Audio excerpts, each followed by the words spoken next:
बिस्मिल्लाहिर्रहमानिर्रहीम। ज़ुहैब अहमद हाज़र आई तुहाडी खिदमत दे विच। मैं अपने सब किसान भाइयों नूं अपने यूट्यूब चैनल एग्रीकल्चर डिमांड दे विच वेलकम कहना वा। अज दा साडा टॉपिक आ जी चावल, झोने दी पनीरी, झोने दी नर्सरी किदों बीजी जाए, कितना बी पाया जाए ते बी कितनी जगह दे विच पाया जाए। ये तीन गल्लां वा जी। जमीन नूं करा मार के रंबड़ मारो, जमीन एक लैवल ते होवे।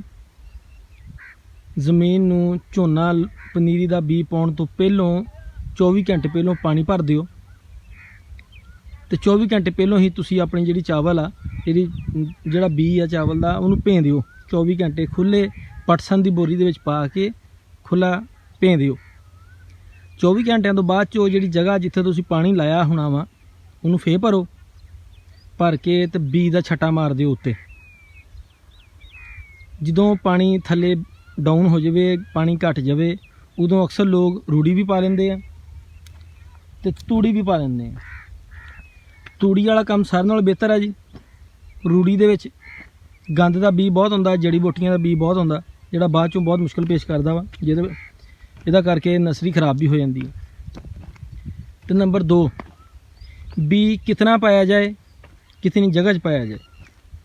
1 किलो बी एक मरले दे विच, 5 किलो बी 5 मरलियां दे विच एक खेत वास्ते बहुत आ। बहुत अच्छा जम होवे।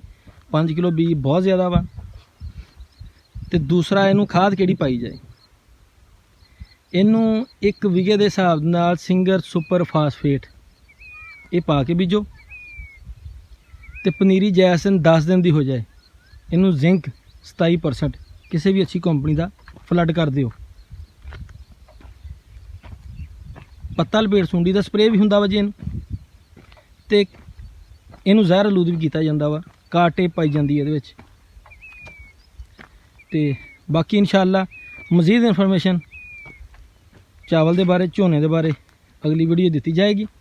मेरे चैनल को सबसक्राइब करो, शेयर करो, लाइक करो तो बैल आइकन के बटन को लाजमी दबाओ ताकि अगली वीडियो का नोटिफिकेशन तुहानूं मिल जाए।